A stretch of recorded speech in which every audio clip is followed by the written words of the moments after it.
Voici Quetzalcoatl, le dieu Maya, qui est le dieu des enfers. Ce que nous avons là, c'est une image d'une sculpture très complexe dans laquelle le dieu, si vous regardez maintenant cette image, vous voyez que les anneaux du serpent ressemblent clairement à une glande pinéale. Et ce qui est encore plus intéressant à noter, mais je ne sais pas si vous arrivez à le voir, c'est le collier qui entoure la langue du serpent.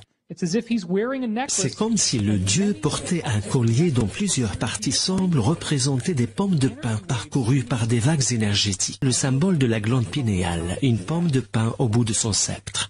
Nous allons partir maintenant dans une toute autre région. Nous avons déjà passé en revue la Babylonie, l'hindouisme, l'Égypte, la Mésoamérique, et voici maintenant l'Asie où nous allons nous intéresser au bouddhisme. On voit que les cheveux de Bouddha sont stylisés en forme de glande pinéale, comme on l'a vu avec le dieu Shiva. Les mains ont également fait autre chose d'intéressant avec la pierre bétyle. Et c'est quelque chose qui a été historiquement documenté. Ce n'est pas quelque chose que j'invente. La pierre bétyle avait en effet la forme d'une pyramide, un couronnement au-dessus. Ce que nous avons là, c'est une pièce romaine, mais qui a été copiée et reproduite sur la devise américaine. Pourquoi? Qu'y a-t-il là-dessous?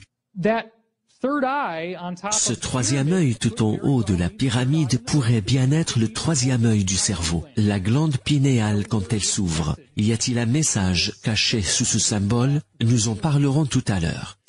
Je vous ai montré des pièces grecques, des pièces romaines, et il est tout à fait clair que la légende de la glande pinéale fut quelque chose de répandu pendant très longtemps. Et bien sûr, vous vous rappelez que j'ai parlé dans la vidéo Énigme autour de l'année 2012 du Vatican et de la cour de la Pigne où se trouve une sculpture massive en bronze. L'une des plus grandes sculptures du Vatican est une gigantesque pomme de pin. Et puis, regardez ces oiseaux de chaque côté de la pomme de pin, ou là-haut. Le Vatican emprunte clairement donc ici aux anciennes mythologies égyptiennes. Et cela montre que l'idée de la glande pinéale a toujours été une obsession.